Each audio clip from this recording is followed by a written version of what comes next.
नमस्कार। ग्रहों की गोचरीय स्थिति पर रेगुलर वीडियो पाने के लिए साप्ताहिक राशिफल, मासिक राशिफल, त्रैमासिक राशिफल और ग्रहों के बाकी गोचर पर भी रेगुलर अपडेट्स पाने के लिए, जिसके हिसाब से आप अपने जीवन में थोड़ी गाइडेंस प्राप्त कर सकें, इसके लिए मेरे चैनल को अवश्य सब्सक्राइब करें। जिन लोगों ने सब्सक्राइब कर रखा है वो ऑल ये जो नोटिफिकेशन सेटिंग होती है इसको क्लिक करें, क्योंकि कभी कभी कुछ लोग बोलते हैं उनको नोटिफिकेशन नहीं मिलती। आशा करता हूँ चैनल को सब्सक्राइब करेंगे और रेगुलर वीडियोस अवश्य आप देखेंगे। नमस्कार। ओम गणेशाय नमः। ओम नमः शिवाय। मैं निखिल ज्योतिष आचार्य आप सभी का मेरे चैनल पर पुनः स्वागत करता हूँ। आशा करता हूँ कि आप सभी स्वस्थ होंगे। महादेव की कृपा आप सभी पर सदैव बनी रहे। ये वीडियो मिथुन यानी कि जेमिनाई के लिए बहुत विशेष है, क्योंकि वीडियो है देवगुरु बृहस्पति के मार्गी होने के बारे में। देवगुरु बृहस्पति मार्गी हो रहे हैं। कब हो रहे हैं? 11 मार्च को, और 2 जून 2026 तक वो मार्गी अवस्था में आपके लग्न भाव यानी कि मिथुन राशि में ही रहेंगे। 11 नवंबर 2025 को वक्री हुए थे, तो अब करीबन 4 महीने बाद मार्गी हो रहे हैं। कोई भी ग्रह जब वक्री होता है तो बली हो जाता है, उसको श्रेष्ठ बल मिल जाता है, पर इसका मतलब ये नहीं कि वो अच्छा ही होगा। एक वक्री ग्रह जीवन में बहुत अपॉर्चुनिटीज दे सकता है, लेकिन वो साथ में विलंब भी देता है, वो साथ में ऑब्स्टिकल्स देता है, वो साथ में कंफ्यूजन देता है, वो साथ में फालतू की डिस्ट्रैक्शंस देता है। तो बहुत चीज़ें आपने अनुभव करी होंगी इनमें से पिछले, इवन हेल्थ इश्यूज, क्योंकि आपके तो बाधकेश मार्गेश भी हैं। तो अब जब मार्गी होंगे तो कई चीज़ों में पॉजिटिव चेंज देखने को मिलेगा। और ये जो बृहस्पति है ये उच्च अभिलाषी भी हैं, क्योंकि अपनी उच्च की राशि की तरफ बढ़ेंगे, कर्क की तरफ। भले ही वो मिथुन में थे लेकिन अभी वक्री थे, तो वक्री ग्रह को उच्च अभिलाषी नहीं बोल सकते। लेकिन अब ये जो ग्रह है ये उच्च अभिलाषी है, यानी कि परिवर्तन देने के योग्य है। तो इस वीडियो में हम देखेंगे कि मिथुन के लिए क्या क्या पॉजिटिव चेंजेस आ सकते हैं। लग्न राशि या चंद्र राशि आपकी मिथुन है, दोनों ही देख सकते हैं, अलग अलग नहीं बन सकते। जहाँ से सूट लेट ज़्यादा करता है वहाँ से देखिए। व्यक्तिगत तौर पे मेरा मानना है लग्न से देखेंगे तो अच्छा, इनकेस नहीं पता है तो चंद्र राशि से भी देख सकते हैं। कुछ उपाय भी अवश्य वीडियो के अंत में बताऊंगा। शुरू करते हैं। सबसे पहले तो गुरु आपके लग्न में है। अब गुरु की पोजीशन लग्न में अच्छी होती है, दिग्बली भी होते हैं लग्न में, लेकिन आपके लिए गुरु बाधकेश है। तो पहला तो बाधकेश, ऊपर से वक्री, यानी कि कह सकते हैं कि करेला ऊपर से नीम चढ़ा। आपके कई काम विलंबित हो रहे होंगे, इसमें कोई दो राय है ही नहीं। पिछले 4 महीनों में काम अटके ही जा रहे होंगे। तो वो काम जो अटक रहे थे, मैंने कहा ना बाधकेश है, बाधकेश होने के नाते अगर वो वक्री हो गए तो मतलब कि जो काम बहुत आराम से भी बनने वाले होते हैं ना, वो भी आपके अटक जाते हैं। तो ये आपने अनुभव किया होगा। आप में से कई लोगों को हेल्थ इश्यूज रहे होंगे, क्योंकि जैसे मैंने कहा वो आपके मार्केश भी हैं, बाधकेश भी हैं, मैंने इंट्रो में कहा था। तो mental health issues, physical health issues, कुछ लोगों का वेट गेन हुआ होगा, कुछ लोगों को लिवर की प्रॉब्लम, कुछ लोगों को मानसिक रूप से बहुत प्रताड़ना मिली होगी।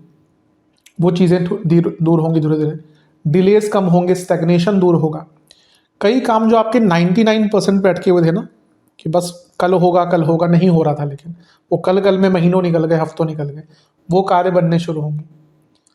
और सबसे बड़ी बात है, भाग्य के कारक है। लग्न में अगर वक्री हो गए तो भाग्य ही उतना साथ नहीं देता, तो भाग्य साथ देगा। संतान प्राप्ति अगर कुछ बाधित हो रही थी उसका अच्छा ही होगा। संतान से संबंध बिगड़ गया था उसको ठीक करने का मौका है। और सबसे बड़ी बात है, ग्रोथ का कारक, वृद्धि का कारक ग्रह अगर वक्री हो गया लग्न में तो ग्रोथ की अपॉर्चुनिटीज ही रुक जाती हैं। कई लोगों के प्रमोशन रुक गए होंगे, कई लोगों के एक्सपेंशन प्लान्स रुक गए होंगे, वो चीज़ें ठीक होंगी। कई लोगों के बड़ों से झगड़े हुए होंगे, अपने घर के जो बड़े होते हैं उनसे झगड़े होते हैं इस टाइम पे, वो भी चीज़ें सॉल्व कर सकते हैं। बिजनेस में कई लोगों को प्रॉब्लम आई होगी, क्योंकि कारक है बिजनेस के, तो वो प्रॉब्लम दूर होगी। और रिकॉग्निशन भी नहीं मिलती इस टाइम पे, आप कितना भी हार्ड वर्क कर ले रिकॉग्निशन मिलता ही नहीं। जब लग्न में वक्री बृहस्पति होते हैं ना, व्यक्ति बहुत अनप्रोटेक्टेड फील करता है, उसको लगता है कि बहुत अनप्रोटेक्टेड हूं मैं।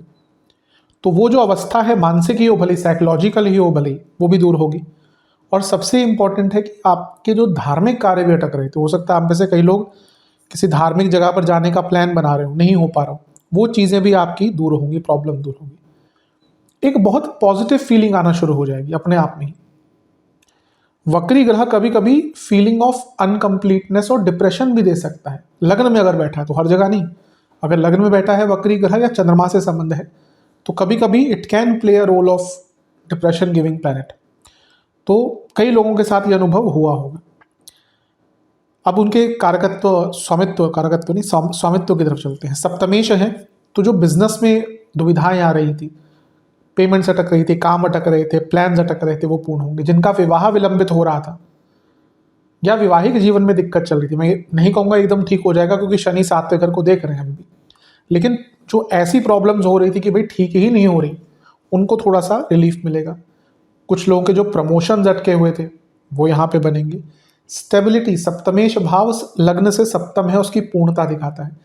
अगर व्यक्ति का सप्तम भाव बहुत पीड़ित है ना, उस व्यक्ति के जीवन में स्टेबिलिटी नहीं होती। ये वो टाइम है जब स्टेबिलिटी आएगी। और जैसा मैंने कहा, वैवाहिक जीवन को भी थोड़ा बहुत सुधारने के लिए ये अच्छा मौका है। चलते हैं अगले पॉइंट की तरफ। सप्तमेश है आपके बृहस्पति वक्री होना सोशल लाइफ पे इम्पैक्ट डालता है। आप में से कई लोगों की सोशल लाइफ भी खराब हुई होगी, वहाँ पे आपको सुधार देखने को मिलेगा। और जैसे थोड़ी देर पहले मैंने कहा, जीवन में ना बहुत अपूर्णता सी आ जाती है, पता ही नहीं चलता कि भाई प्रॉब्लम क्या है, कमी किस चीज़ की है, क्यों व्याकुलता है इतनी, वो कमी भी अब दूर होगी। अगला स्वामित्व उनका है 10वां भाव, तो कुछ लोगों की जॉब चली गई होगी। आप में से कई लोगों के, और कुछ योग भी ऐसे बने थे, मैंने बताए भी थे, ज़्यादा प्रभाव द्वितीय भाव पर ही पड़ा था, तो कुछ लोगों की जॉब भी चली गई होगी। तो अब वो मार्गी हो रहे हैं तो जॉब वापस मिलेगी। ओवरऑल प्रोडक्टिविटी, 10वां भाव करियर का तो है, ओवरऑल प्रोडक्टिविटी भी दिखाता है, वो बढ़ेगी। प्रमोशन आपकी अगर रुकी हुई थी, यहाँ से भी चांसेस बनते, सप्तमेश भी हैं, दशमेश भी हैं। और सबसे बड़ा कॉन्टिन्यूटी, सस्टेनेबिलिटी, स्टेबिलिटी, ये 3 ऐसे शब्द हैं जो आपके पिछले 4 महीनों में नदारद होंगे, गायब होंगे अपने जीवन से। वो जो काम थे, वो जो रुके हुए आपके अवसर थे, ये जो रुकी हुई चीज़ें थी, वो पूर्ण तरह से बननी शुरू हो जाएंगी। और 10वें भाव का मार्गी होना सफलता भी दिखाता है। कई जगह जहाँ पे आपकी सफलता रुकी हुई थी, वो सफलता वापस आएगी, एक फ्लो जीवन का वापस बन जाएगा।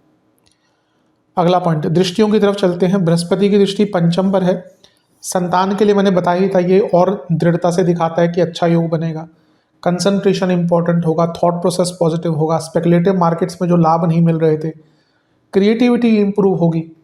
और 10वें भाव के स्वामी पंचम को देख रहे हैं, वो भी लग्न में बैठकर, यानी कि इम्प्लीमेंटेशन ऑफ प्लानिंग। बृहस्पति का प्रभाव सप्तम पर भी और शनि का प्रभाव भी, तो सप्तम भाव डबल एक्टिवेट, ये promotion, recognition, social life, business, इन सब में बहुत वृद्धि करने वाला है। और क्योंकि बृहस्पति धन स्थान में जाने के लिए प्रेरित है, तो करियर हो या बिजनेस, दोनों में ही, स्पेशली बिजनेस में, क्योंकि सप्तमेश भी हैं, दशमेश भी हैं, लेकिन आने वाले टाइम में वो सप्तम से अष्टम में जाने वाले हैं। अब करियर में भी लाभ होगा ही, लेकिन करियर में एक लिमिटेड लाभ होता है, ठीक है। कुछ बड़ी कंपनीज में they give you as per your performance या फिर कंपनीज परफॉर्मेंस, पर वो फिर भी लिमिटेड ही हो सकता है। हाँ, कुछ बहुत अच्छी कंपनी है उसमें तो फिर बहुत अच्छा वो देते हैं पैसा, पर बिजनेस में तो ये एक प्रकार से आपके लिए बहुत अच्छा कुछ बदलाव लेकर आएगा और बहुत सिक्योर फील करेंगे। और बृहस्पति का एक प्रभाव नवम पर, भाग्य की वृद्धि, यहाँ पे राहु भी है। अचानक से ये 80 दिन जो है ना, ये आपके लिए full of opportunities, higher studies, bosses से मतभेद चल रहे थे उसको ठीक कर सकते हैं, पिता से मतभेद, और सबसे बड़ी बात स्टेबिलिटी। नवम भाव भी स्टेबिलिटी दिखाता है, मैं कई बार बता चुका हूँ इस चीज़ को। सप्तम नवम भाव, ये आपके पीड़ित हैं, जीवन में कितने भी सक्सेसफुल हो, स्टेबिलिटी नहीं होगी। तो ये सारी अच्छी चीज़ें हैं, इन पर गौर करिए, इन पर काम कीजिए, इनको ठीक करने का प्रयास कीजिए। उपाय, आपको एक पात्र में गंगा जल, कच्चा दूध, अक्षत, गुलाब की पंखुड़ियाँ, ये सब मिलाना है, शिवलिंग का अभिषेक करना है। ओम भूतपतये नमः और ओम गुणाकराय नमः मंत्रों का 108 बार जाप करना है। और किसी भी मंदिर में, आप शिव जी के मंदिर जा रहे हैं तो वहीं पर कुछ धार्मिक पुस्तकों का दान कीजिएगा, दक्षिणा सहित। आशा करता हूँ वीडियो काम आएगी। चैनल पर नए सब्सक्राइब कीजिए, वीडियो को लाइक कीजिए। मिलता हूँ अगली वीडियो में, तब तक के लिए ओम नमः शिवाय।